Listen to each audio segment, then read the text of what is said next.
Hi, this is Mira, Anka's AI avatar. Welcome to the Events Demystified podcast.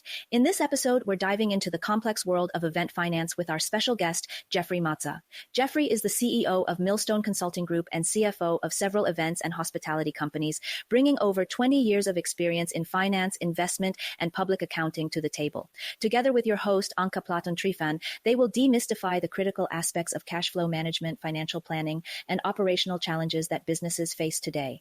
From practical strategies to handle unexpected expenses to leveraging AI for better financial forecasting, this episode is packed with insights you won't want to miss.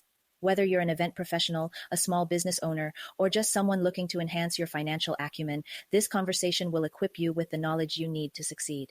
Don't forget to subscribe to the Events Demystified podcast on Spotify and YouTube for more actionable advice and insights from industry experts. Let's get started.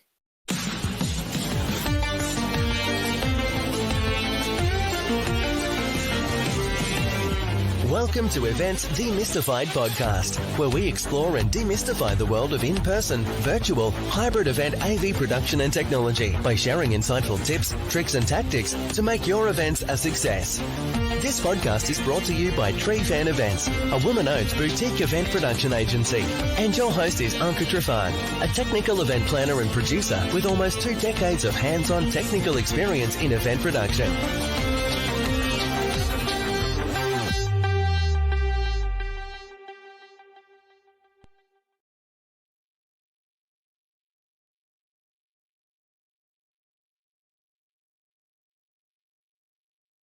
Well, hello, friends. Welcome to another episode of the Events Demystified podcast, your one-stop resource for everything event and business related, from AV production to AI technology, wellness, and everything in between. I'm your host, 𝐂𝐚𝐻𝐿 Trifan, and today we are diving into the world of event finance with a very special guest. Today's guest is Jeffrey Mazza, the CEO of Millstone Consulting Group and CFO of several events and hospitality companies. Jeffrey brings over 20 years of experience in finance, investment, and public accounting. He has a remarkable history of helping businesses succeed by designing and executing growth strategies based on data intelligence.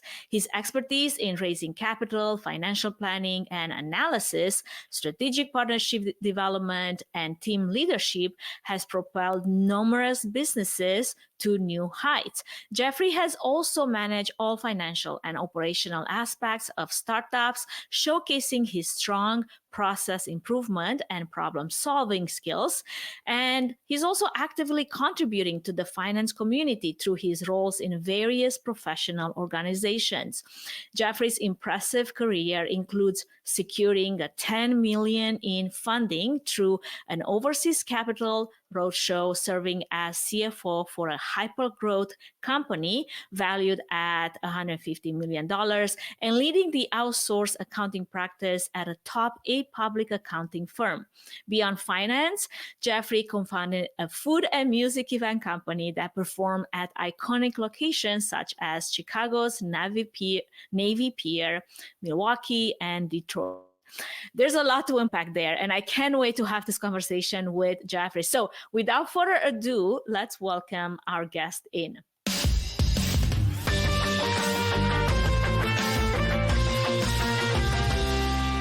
Well, hello, Jeffrey. Welcome to the show. Hi, thank you so much. I'm very excited to be here and looking forward to talking today. You're welcome. Well, before we get into the details of all that fun cash flow management and financial strategies, let's start with something lighter. Like, for example, you mentioned that you attended a boarding school with some quite notable figures like the King of Bhutan and John Cena and Bette Davis. Is that how you say it? Betty Davis. Betty, yeah. There you go. Yeah. Can you share a memorable experience from that time and how that might have maybe influenced your professional journey? Yeah, no, I was, to be honest, it's very, very privileged to have that opportunity to go to a school like that. And I'm from Massachusetts, and the school is located in Massachusetts. And, and at the time, obviously they weren't those stars at that time. And Betty Davis was an old actress, years ago, and the King of Bhutan wasn't the King of Bhutan. His dad was at the time, and he became the king. And John Cena, and it's a very athletic school too. So there's a lot of professional athletes that come out of there too. But it was I went from a public school to a boarding school, and I repeated my junior year there. So I did 2 years, and primarily it was to focus on academics, but more importantly, I was ice hockey. So I was playing, for the sport there, but it was a good program. But you learn a lot about yourself when you're living there. Granted, it's like an hour away from your parents' house, but you live there, and you're required to do community service, whether it's being in the lunch hall and having some sort of job. So you learn to live outside of the home a little bit before you go to college per se, but you interact with students from all over the world, and having, I think it was about 300 students in the entire school, you're looking at someone that is coming directly from Asia or directly from Africa, and some of them English is a second language where it's very difficult, all the way down to I remember specifically there was a student from Florida, and it started to snow, and he was almost like dancing outside of the lunch hall, because he's like, I've never seen snow before. And some of us folks who are used to the New England weather was like kind of looking at him with like four heads here, being like, oh, what are you doing there, man? It's just snow. But he's never seen it, and it was very interesting there. So you learn a lot about yourself, but also other cultures too. For sure. Well, it sounds amazing. It must have been quite an experience and inspiring, honestly, to be surrounded by, like you said, such driven individuals from such a young age. Now, they weren't, all famous back then, but I feel like if you have the drive, you have the drive from an early age, and that definitely dictates a lot of that life journey that you're going to take from school all the way into your career as an adult and as a professional. So I want to transition now from those memorable school experiences, like snow for the poor Florida kid that never left home once, all the way to your professional expertise, and talk about cash flow management, because I feel like that's such a crucial conversation to be had, especially for businesses.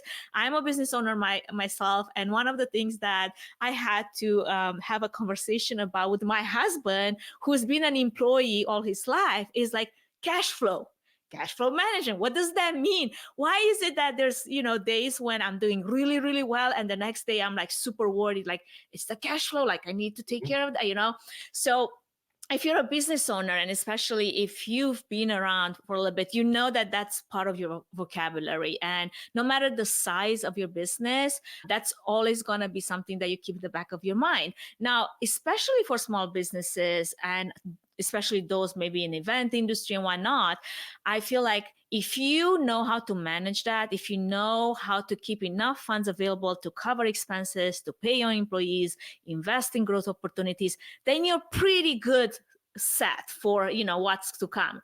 But without that, even the most profitable companies can face some significant financial challenges. So I'm curious, Jeffrey, can you explain in layman's terms why cash flow is considered the lifeline of small business operations, and how it influences their liquidity, solvency, and even their growth potential? Yeah, no, and you touched on some really good points, right? Because cash is so critically important for any business, really, but specifically for those smaller organizations who are growing and they're looking to either expand, and you might start to think about maybe hiring an employee. You might want to expand to either add more units, whether it's a bigger event or what have you. But it's the gas that goes in the car, fuels that business. And you said it, you best, is that some profitable businesses can go out of business with poor cash management. So it comes down to the visibility of cash, and it gets a lot more difficult, especially if you're really starting off and you're brand new, you're not too sure where this is going. It's a little bit easier once you have a few years under your belt and you start to see some trends and you start to use that data. We'll talk about some technology later on, but it's such an important piece to all the businesses, because I like to say there's multiple areas, right? You have your liquidity, you have your solvency, and then growth, right? the liquidity is, hey, do you have enough cash that's either in your bank or that the business can produce to pay your expenses, your payroll, your rent, your offices, utilities even, and that's really kind of that working capital, right? Do you have more assets than your liabilities that are on your books there to be able to fund? And and even if there's that shortfall, because there's a lot of businesses that are seasonal, right? So you have those ups and downs where when we talk about managing cash. And the event industry, I feel like we all ride that wave. I worked in the nonprofit sector for quite a bit, and it was always like spring and fall, your busiest seasons, but then you're like dry as you could be during the other seasons. So if you didn't manage that to be somewhat even during your, busy season versus your slow season, it was very difficult to make it through like 1 year, like around the block, Yeah, and that's honestly, I mean, that's part of the challenge too, right? Where when things are good, you got a lot of inflow of cash, and a lot of times it's, we can, either for yourself as like an owner or multiple owners, like maybe this is our opportunity to take a little extra cash out. But then when the things start to dry up a little bit, you're starting to say, you know what? Where's all this cash? Like we shouldn't have taken that out, right? So even just knowing those trends, a huge step of the game, but also you got to have that proper management to understand that there's going to be a little dry time coming, and we have to have proper reserves in place or contingency plans to help navigate that dry wave that's coming. Absolutely. Now, piggybacking on this question, could you maybe elaborate on some common issues, such as maybe unexpected expenses, delayed receivables? Oh my gosh, how do I know about that?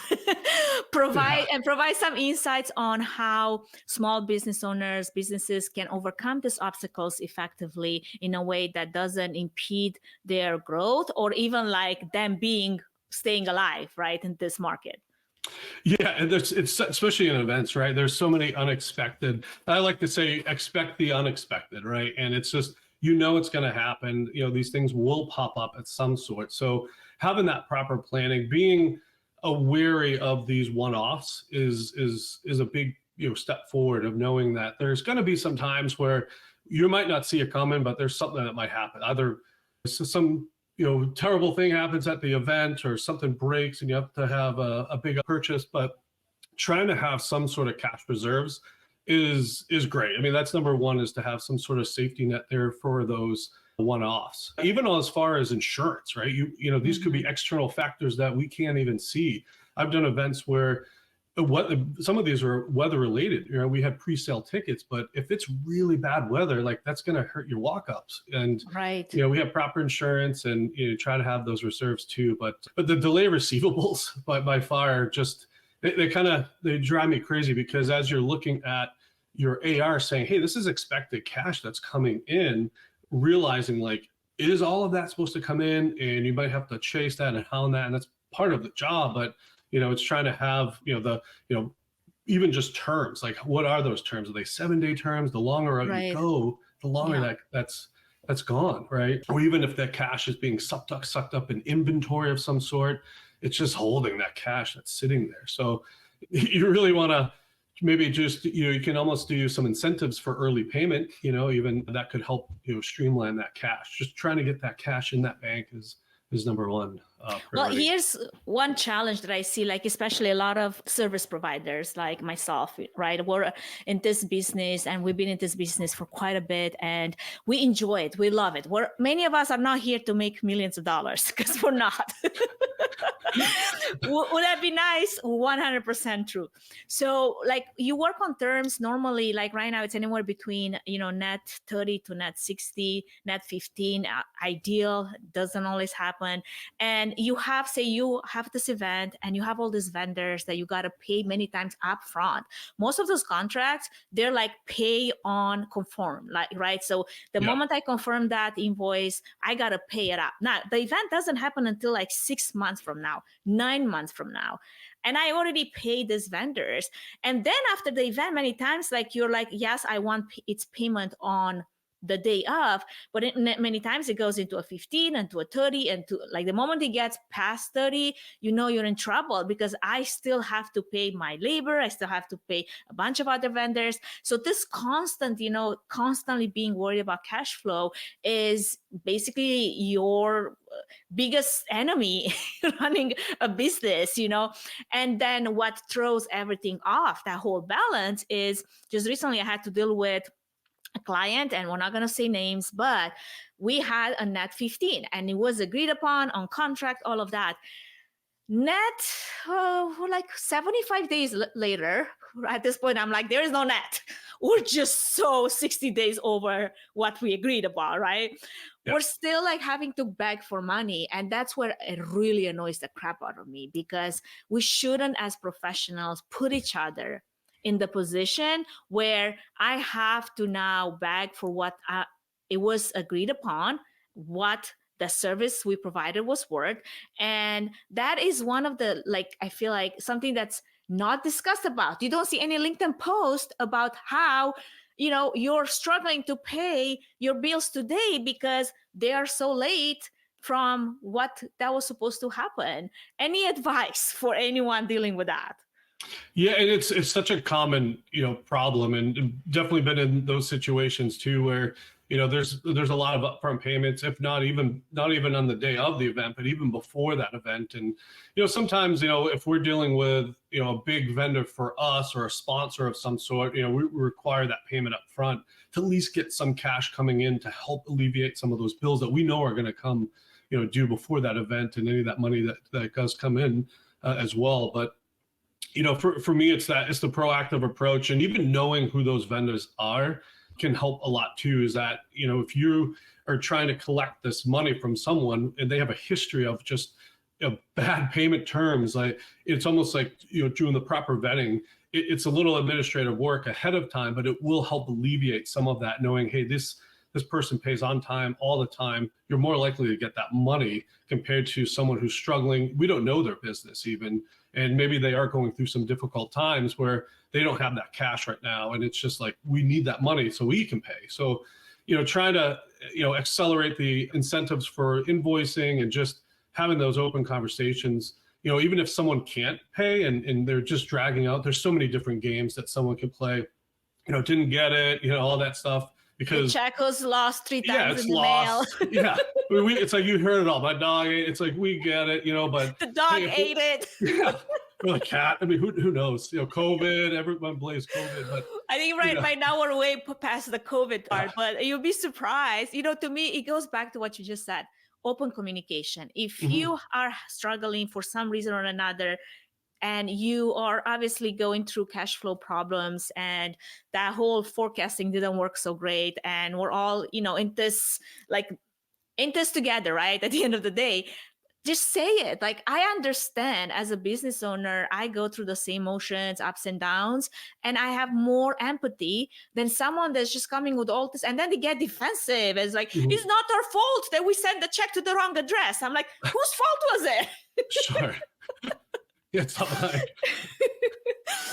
little things like that. I'm like, this is childish. I shouldn't have to have this conversation right now. Yeah, and even you totally agree. And even in those situations, right? I mean, even if it's like a difficult time that someone is going through, which completely get, is there anything that you can do now? Can you pay some of that? Can you pay a little of it? Even just to help alleviate? And there is some insurance out there from like your AR that will help, cover that, should there be, a lot of this AR that's just uncollectible and it really disrupts that business. So there's some insurance that's out there too that, that's another option. For sure. Now let's go into cash flow forecast, because I mentioned that for a little bit. And I know that's so important, like you mentioned earlier, into, being more proactive about your approach, using it as a key strategy to implement cash flow management. And businesses that do well with forecasting what their cash flow would be, they do help avoid potential pitfalls and obviously make more informed decisions. So if you could walk us through, what that means, if you're a brand new at this, say, just started a business, trying to learn, or you've started a business for a while, but always had someone that did it for you, and now you're in a position where you have to take over, and you're like, I have no idea what I'm doing right now. And actually I have had had business owners reach out and be like, I just took the reins off this person that wasn't doing very well managing all of this, and now I'm just trying to learn it, and it's not easy. I'm like, wow, that's why there's professionals doing this as their full-time job. So why do you feel like implementing a cash flow forecast is so crucial for a small business, and how can they do this in a way that really helps they anticipate some of the financial needs more accurately? Yeah, it's such an important piece, and I'll say it's probably one of the most underrated kind of pieces that a business owner doesn't have in their wheelhouse, right? Because a lot of times you have your accounting software. A lot of times it's QuickBooks, a great small business solution, or the CPA at some sort is doing some of the bookkeeping, but no one's really looking at the cash. And we talk about seasonality, we talk about purchases, withdrawal of cash. So even a very basic cash flow forecast is by far like the best, that any business owner can do, and even large businesses too, but small, it's crucial. And really it's just, you can do this in Excel. And even when we do this at Millstone for our clients, it's educating them. It's not just like, hey, Jeff and this team are going to do that. It's more of sitting down with the owner, because a lot of these are inputs that come, from either the business owners or people on the team. And it's really just the money that's coming in that business and the money that's going out of that business to really say, are we having, pitfalls or any sort of deficits in our cash? But, it's predicting the future to some extent. So the game is really, not trying to get it 100% accurate exactly, but it's more of how close can we get this to the actual kind of cash flow. So where it really comes into play is we talk about seasonality, knowing, especially if you've been in business and you know that it's going to be a dry time, you can forecast that out to say, hey, there's no events were taking place. There's going to be no money that comes in for about a month or two. Here's our expenses. And you can map that out to the point where you say, you know what, I'm going to need some cash in a month from now, 2 months from now. We should start doing that now. Or, hey, let's make this big inventory purchase. It's going to help us in a couple months. But if you make that purchase, what happens to a month from now where you say, if we spend that money, we're not going to have any cash, right? So it's very, very critical. It takes a second to really kind of look at it, but once it's so, I love watching people's faces. It's like the light bulb goes off where they're like, I've never had this before. This is amazing, because now we can make good decisions based off of this info. So is this a specific tool that you guys like to use at Millstone, or is there any tool that you would recommend that would make that process easier? Like you said, you could do it in a spreadsheet, but I feel like you have to know what data to pull from your accounting software or what you should be tracking. And to be honest, for a business owner, sometimes that's the most cumbersome part of the task, because you should have everything very well organized at the back end in your accounting software, whatnot, have maybe a bookkeeper that keeps track of it. But I've been on both sides of that. Like I've done really well some months, and some other months it all goes to hell. I'm like, oh my gosh, like I have no idea what's happening right now. Help. Yeah, it's so common though. It's so common. And you wish there was like this magic bullet. And I have some clients that was like, I wish I had this wand that would just create all this cash, right? And that's not the case, because I would use that a lot. But in simple terms, I mean, there's technology that helps the ease of it. But at the end of the day, even if you're using a technology, you still have to set it up and make the inputs in there. And a lot of times you can link it up to a QuickBooks or a Xero or accounting solution. But the easiest way to start, I think, is to really, you can pull the chart that's in your QuickBooks even, and just make that into almost like, it looks like a budget. And now you have all the expense items in there, and the same with the revenue. And essentially all we're doing is just saying, you know what, I'm expecting, if you know your AR and you're going to collect some money, you can even put that in there as a starting point. And the idea is to change this like once a week, really. And if cash is really, really tight, I would go down to daily. And if cash is okay, it's a little bit out. Weekly is a standard kind of normal, kind of process. But if you're flush with cash, even on a monthly basis, it's still very powerful. But ideally, it's just looking at it once a week and going in there to say, hey, this is the cash that I'm expecting to come in. Here are the expenses that are going out this week. Here's what I'm left with. And then you can make some decision to say, if cash is a little tight, I can push this payment out, a week. What does that do to the net, cash there? And that's where we can start to really look at that data to understand what's happening and make some good decisions. Absolutely. Now, while having the right tools and strategies is very important, I feel like the human aspect of finance cannot be overlooked either. The people behind the numbers play, behind the mystery of what's happening behind the scenes over there is very pivotal in ensuring that the financial stability and growth happens as it should. So in your opinion, Jeffrey, what roles and responsibilities should be included in a small business finance team? Let's start with, like, you're just starting off the ground, and then as you're growing into maybe the next stage, next 5 years, and then whatever the next, it goes from there, and what kind of continuous training and maybe seeking of external expertise is important during each one of those stages? Yeah, it's a great question, right? Because I think that's a lot of, and I see that a lot too for business owners in any industry, right? It's, the call it CEOs, the founders, whoever created that business, really, really good at what they do. And a lot of times they might not have any interest in the numbers, or they might think they know a lot about the numbers when they might Or have not. no talent in the Or numbers. Yeah, or a lot of times it's, I don't know, my accountant handles that, right? And it's like, well, you should have some knowledge of what's happening in your business. And a lot of times I feel like the finance function throughout the years has changed a lot. It went from this kind of cost center, number crunching person, a CFO who's just like, we can't spend money, that sits in the back, to you hear a lot of strategic partner, and it's more sitting at the same seat as that CEO. And in fact, McKinsey & Company, that one of the big global management firm, they put out this article, but they called it the G3, that the two most important people to the CEO are the CFO and the Chief Human Resource Officer for attracting and retaining talent. And there's a lot of reasons why, but small businesses, there's so much going on. There's usually, I got to worry about the hiring, I got to worry about the sales, and the finance is just, cash comes in and let's just make sure, things are getting paid without the proper oversight. So at an early stage, like, do you need a full-time, I call it an accountant? It's like, you probably not. And that's where the outsourced function comes in. A lot of times CPAs can do the bookkeeping, and right off the bat, that's a huge start, right? As your business is growing, you can start to add a little bit more, which is a good problem. But this is where you might seek some external expertise, whether it's a fractional CFO, like stuff that we do, to provide that value of a CFO, but you're not paying a full-time person, but at least can sit right next to you, challenge you to make good decisions to get you to where you want to go. And that's where you can say, hey, maybe it is time for an in-house accountant or a bookkeeper of some sort. But I like to say that a good power finance team is, from what I do, let's say a fractional CFO with the accountant, whether that's an internal or external, and then the CPA. To me, those three alone are a powerful team to get you where you need to go.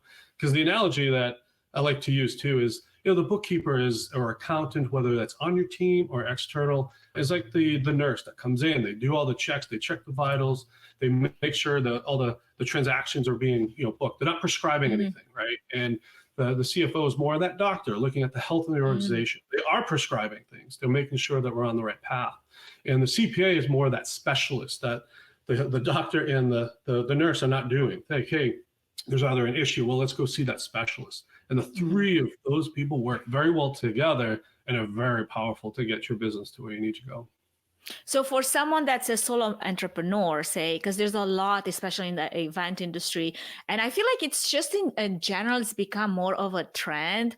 I was reading somewhere that this might be the year of the solo entrepreneur that made $1 million, like that. Like, it's just by themselves. They're just working hard. And this model seems to be catching a lot of steam. Where does that stand within this framework that you just described? Yeah, at the very least, because there's a lot of outsourced functions of accounting, right? Even being a public accounting firm where we provide bookkeeping services, and it depends on, I think, the business, how many transactions, is there a lot of volume? Are you doing e-commerce? If it's just events and it's up and down, you're not doing events all the time, you can really look at a solution that would work into, say, like your budget, even where they could go in all the way down to a little bit every single day, to once a month, even quarterly. Hey, once a quarter we go in, we just do all the reconciliations for you, and here are your quarterly financials. So at least you know that someone's booking this the right way and that you have some clean numbers, because garbage in, garbage out. I've seen it so many times where here are financials, they're good, they're done, and it's just you start to poke around and you're like, these aren't like accurate, and we can't make decisions from these numbers. So there's some cost-effective solutions, and then you can start changing that as the business grows. Absolutely. Well, it sounds like building a strong finance team is obviously very much fundamental to any business success. And I look forward to explore this topic further. But before we move on, we'll take a short break to give a shout out to our main sponsors. Their support is what makes these important conversations possible. So don't go anywhere. We'll be right back to explore more on what does this look like with our guest today, Jeffrey Mazza. Before we move any further, I wanted to give a quick shout out to our main sponsor, Trifan Events, which is a boutique event planning and production agency that will come alongside you, offering personalized event planning and technical support, strategic event design, production and technology management, and flawless execution for live, virtual, and hybrid events. The team at Trifan Events is passionate about planning and producing event experiences that get people involved with true moments of interaction, engagement, and co-creation, while offering white glove treatment throughout the entire planning process, enabling you to reach your event goals with the use of creativity, production tools, and event technology. To find out how Trifan Events can plan and produce your event become memorable, go to treefanevents.com.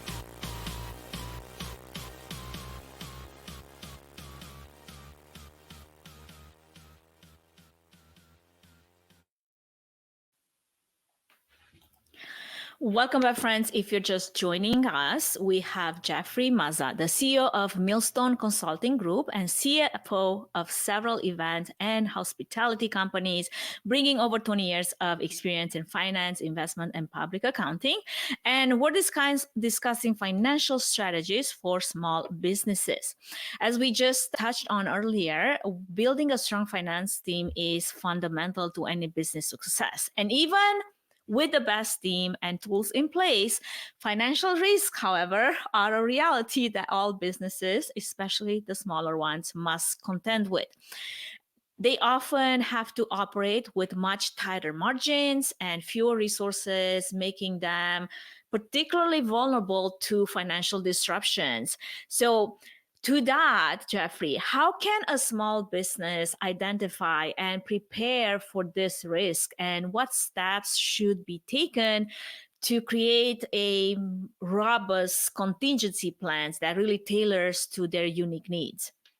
Yeah, it's such a, I would say, important topic, and it's such a relevant topic. And nowadays, I've been seeing more and more of just risks, but even fraud, and they really target small businesses. These people are very, very smart, but it's, I'm also a certified fraud examiner, and trying to help, mitigate risk in terms of an organization too. It's all over the place. And from a fraud perspective, it's like you can never eliminate it, you can mitigate it, but even that's with the proper procedures. But for the most part, there's a lot of moving pieces. And we talked a little bit about, CEOs and owners, there's many hats that they wear, and they're running around. A lot of this stuff might get overlooked, but even just a simple like risk assessment of identifying where there's risks and holes that might be susceptible to either financial risk or fraud that could really have a big impact in the business. And that could be a lot of money involved too, to either help offset that. But the risk assessment is a kind of a small investment. You could probably do it on your own with some tools that are out there, but at the very least, it's just knowing where there's some holes and try to mitigate any potential risks. So, from a contingency plan, it's thinking about those what ifs, right? And if it's, you're holding, just to random some examples, but if you have some inventory that you own for these events and it's in a storage facility, how well is that storage facility? Is it properly locked? Do they have the proper security? Is there insurance on that, just in case something happens? There's also I like to say, internal and external risks, because external risks are kind of, there's still risks, but a lot of it's out of your hands. And it's just what if, whether they're economic risks or, weather-related risk. And then internal, kind of risks are do you have an accountant? Like, are there the segregation of duties? Like, can that money, I've seen, to give you an example, right? This is, I know a lot of CFOs, and one of them had, it's been, the fraudsters are actually coming through where they'll send an email to their team and say, hey, this is, Jeff Mazza, I need you guys to issue this payment. Coming from not just, it looks like my email, but came from his email that says, they hacked into his own email and it looked legit, and the FBI had to get involved. So you're seeing a lot of that, and it's just having the proper protocols of the money that's going out. Money coming in, it's, you can walk into a bank and deposit money, they don't care. But right. just the outflows. But so do you feel like cybersecurity and AI tools, are they the solution to this, or anything that from your experience that you've seen that could mitigate some of this risk? And as a side note, I'm wondering if you had an example of something that was so like in the fraud department was so off the wall that you kind of like scratch your head. It's like, how did this happen? Well, yeah, and the AI, there's a lot of tools that can help a lot, right? Is that like the one solution? It's like, it's not, right? Because even from the stats, right?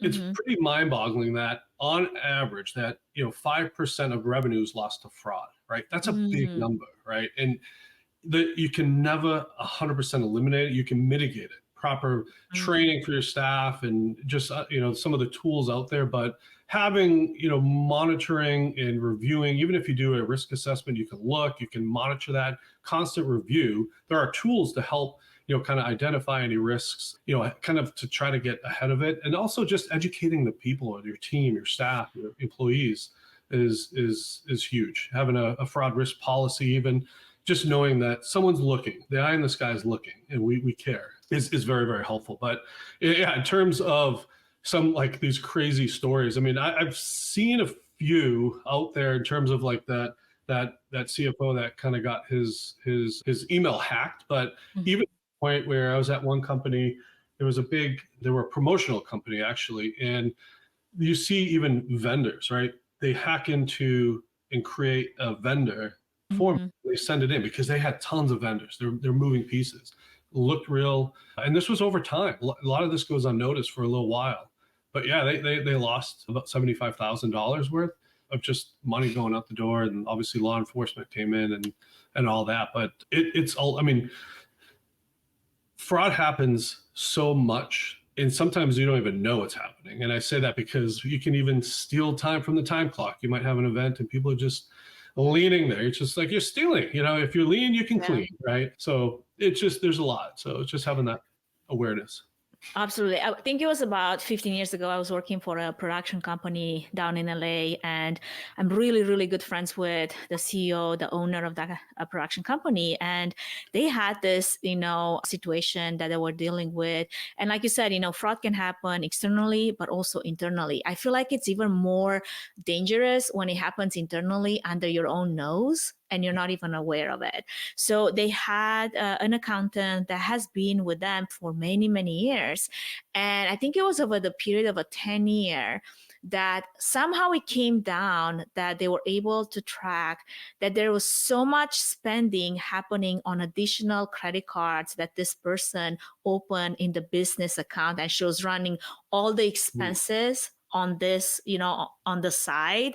And I don't exactly remember the details of how it all came down, but by the time they were done and they had to do an audit and all of that, police was involved in all the things, I think it was over 100,000 that was just lost in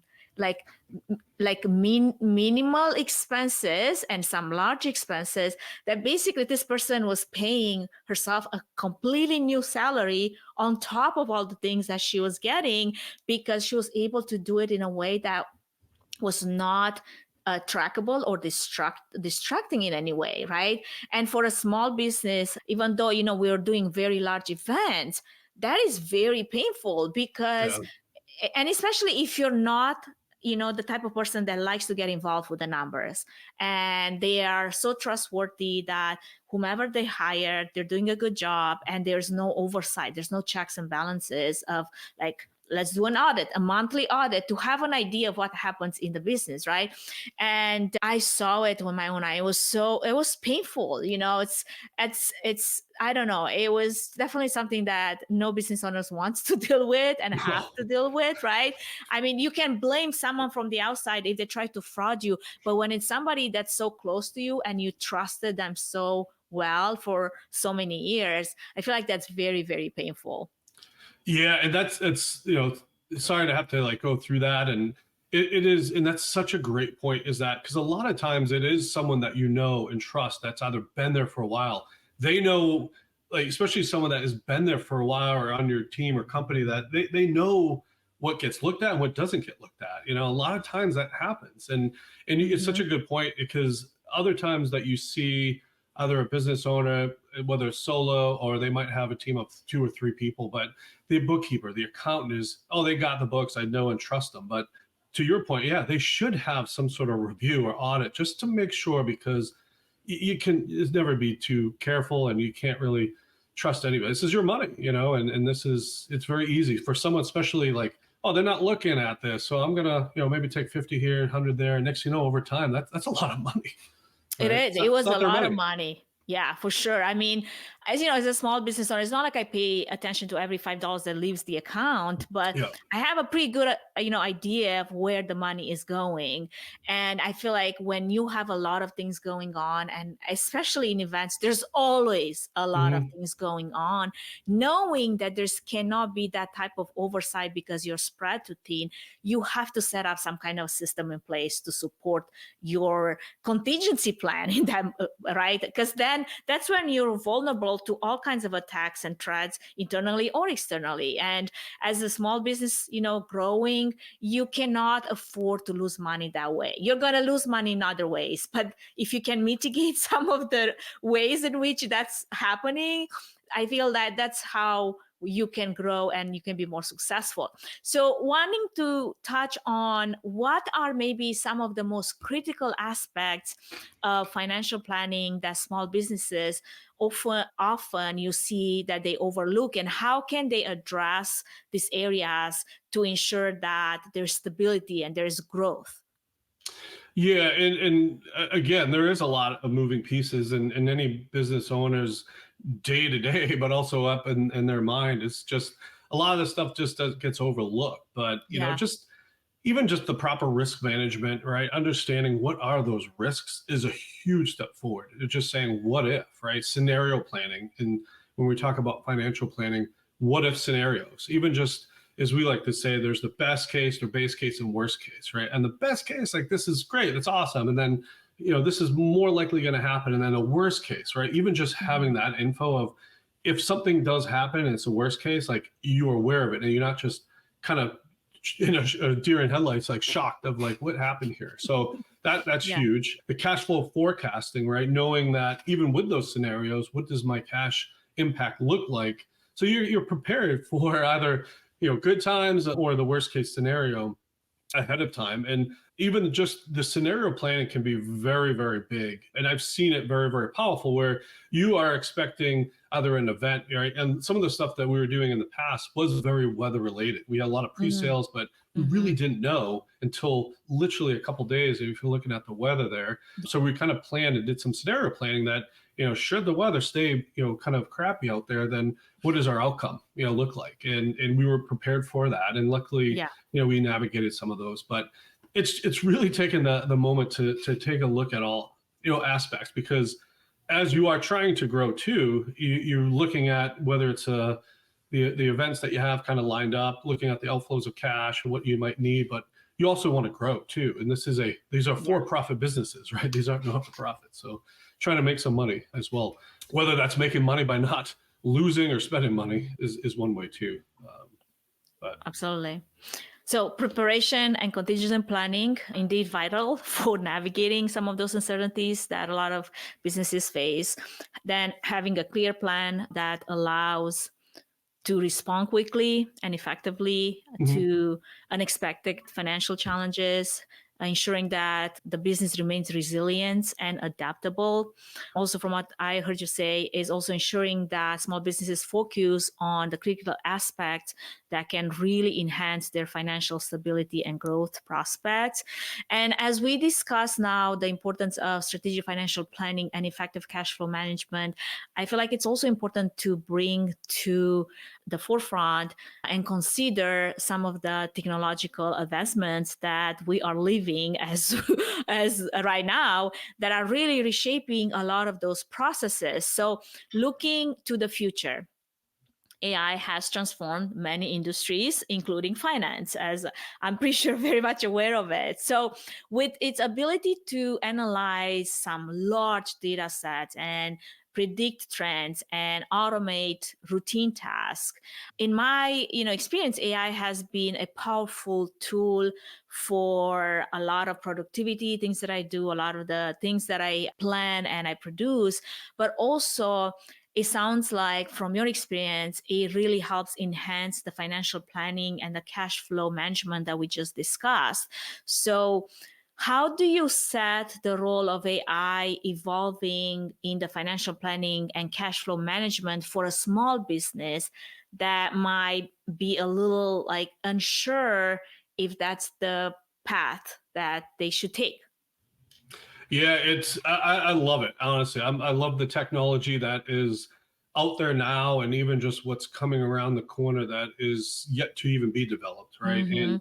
And we would sometimes joke a little bit in the finance world of, oh, this is all this AI, these tools are coming out, we're just kind of working ourselves out of a job and a role. But there's a lot of human element that needs to actually be there still. So I'm not worried about that. Yeah. But yeah, you're right. When you're talking about a lot of data sets, whether this is a business that's been around for a little bit, that you can really use the AI technology. Even just there's financial analysts, or excuse me, financial analysis tools out there, and predictive analytics. It's understanding. I mean, these are trends that you can even see, that you can't see with the human eye, and it's very powerful that you can make these good decisions, especially if the business is involved with a lot of transactions that you can use. And some of this is, I mean, there's Microsoft, the Power BI, there's Tableau, that there are some cheaper, cost-effective versions, and then there's the tiers that you can kind of increase too. But from a cash management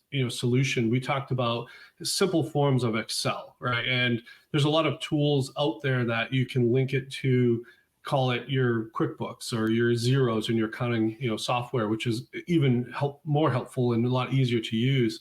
I spoke at the World Finance Forum in LA about a year and a half ago, and one of the vendors out there is this AI company out of New York. And when we talk about like AP automation, there's a software called Bill.com, and they just kind of it's a great tool, recommend that, but it's for your payables. It's to simplify it, right? Then you start to see a little bit of this robotic process automation, which is RPA, and they're more like humans inputting and the robots kind of do it. This company was more on the AI side, it was strictly AI. And it was even a step further that it was learning, it was identifying any areas of risk, or there's a new vendor, someone changed their bank and they're flagging it, which is powerful. And they talked about cash forecasting, and that they were building that out, which I kind of kept in contact with them because I'm like, I want to see it. I want to know how that works, because there's a lot of inputs and variables when it comes to cash management. What if, right? So is AI going to tell you this is what you could spend today if you want to have X amount next week? It could with the. I mean, I wish we had a tool like that right now, to be honest. I do too. I would use that right now for even my family and the kids, right? But yeah, it's that's why I'm so excited to see what the future has it hold from a cash management. So there's tools now, but I'm really excited from the AI side. Absolutely. I had a conversation with the CEO of Level Fields, and they are basically in the field of event-driven analysis. So you can make informed decisions with the help of AI of how to invest or when to invest in stocks based on what's happening in the world, right? On like at the global stage, what's happening with companies and other stocks. And that kind of gives the small trader a bit of a power, because you're not going to be there like in front of the, board, like exchanging stocks all day long, unless that's your full-time job. But most people, that's not their full-time job. So like giving that oversight, I feel like something like that is needed in like finance, right? Like when they look and have this oversight of all the variables that you just mentioned, and then it gives you some informed decisions. Okay, this is the right time to go and, refresh your inventory or buy new gear, or based on this historical data, you should not buy gear in the month of July or something. It's like, do yourself a favor and stop shopping. No kidding.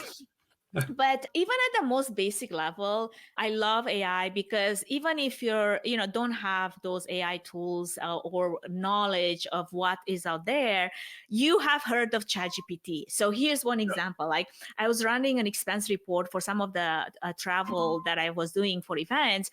And I had all of the, expenses in a spreadsheet, a Google spreadsheet and all the things. So you can take that spreadsheet and input it into ChatGPT, and it can create you like a forecast report or a trend. Or like if you want to go and attend another event and you're like, I'm not sure how much money I'm going to be out of pocket for this, based on some other data that you might have because you have run expense reports for other events, generate this, with the helpful ChatGPT assistant, generate a forecast of what that might be based on those spreadsheets that you have. And let me tell you, if you have run a business or event, I'm pretty sure you have a pretty good selection of spreadsheets to go through.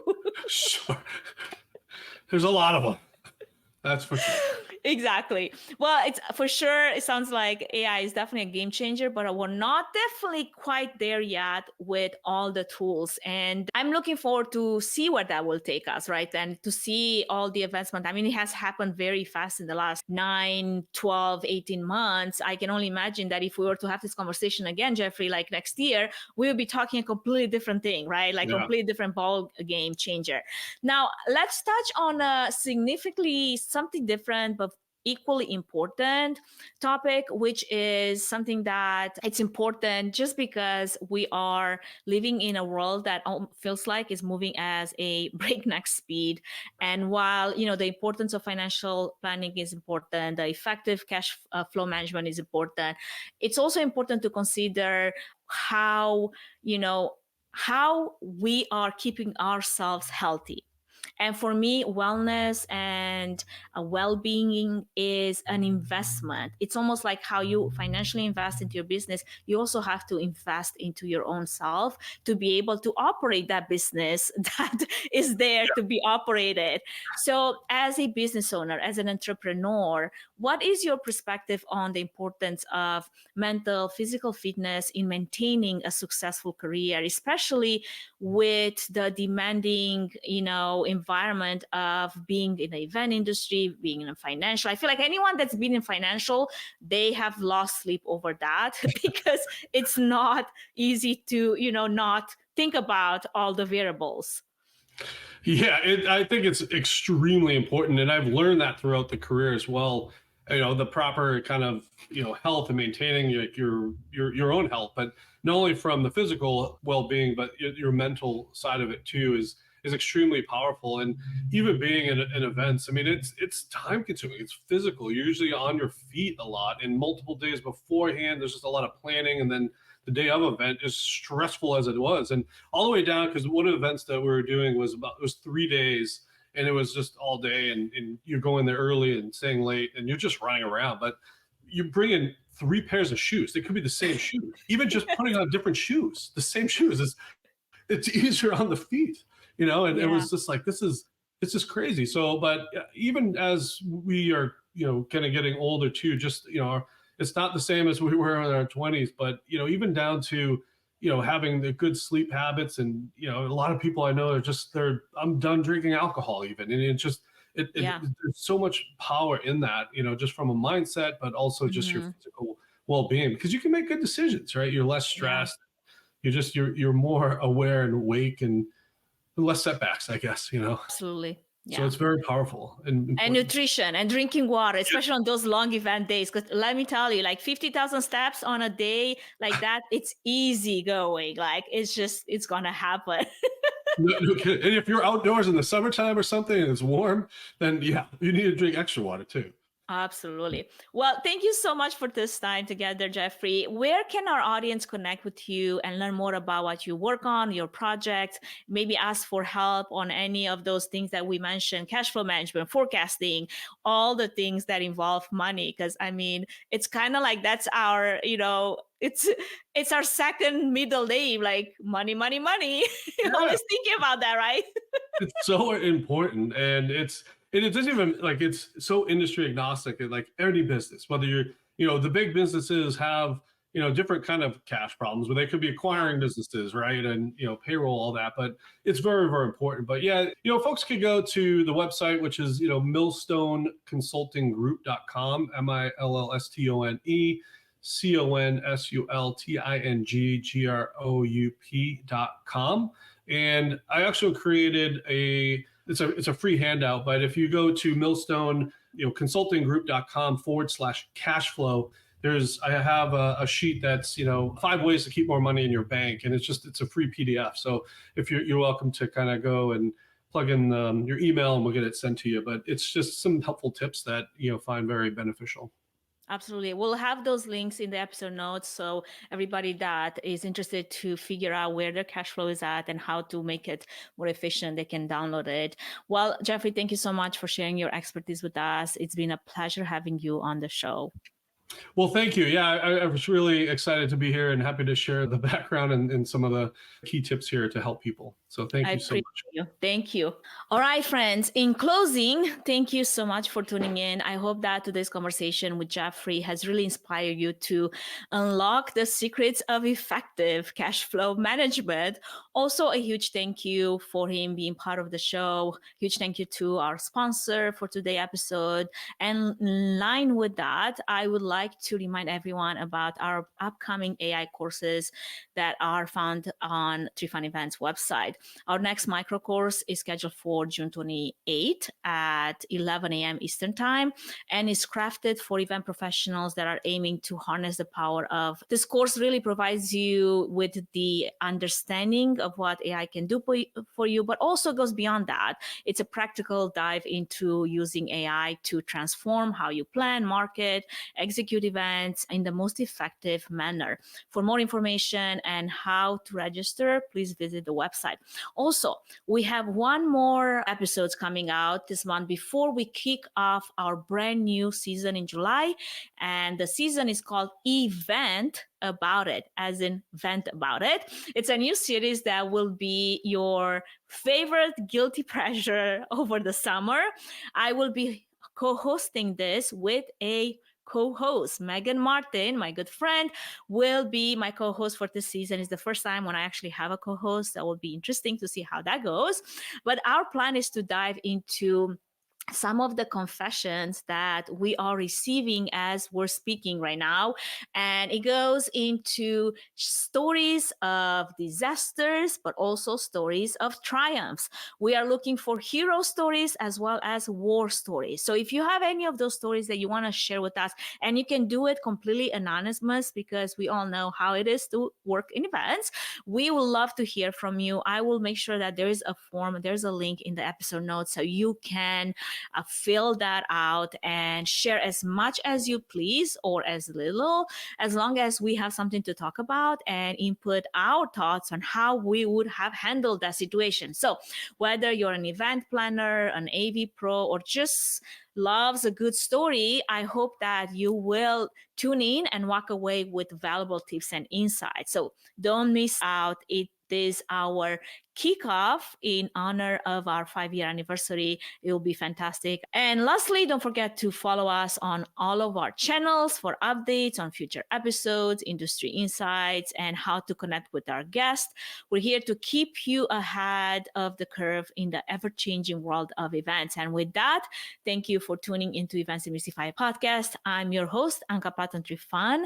And until next time, stay curious, be bold, and keep creating unforgettable event experiences. Thank you for listening to the Events Demystified podcast. If you enjoyed this podcast, please take a moment to review it, rate it, and share it with other event professionals that could benefit from it. Connect with us on social at Events Demystified Podcast. We would love to hear from you and what you're up to. If you'd like to learn more about Trifan event services and find out if we're a good fit in supporting your event, can we help your event be successful with a 20-minute free consultation? Link in the episode's notes. Thanks for tuning in. Thanks so much for tuning into this exciting conversation. Make sure you follow and subscribe to Events Demystified podcast to stay in the know about all of our upcoming episodes featuring some amazing guests.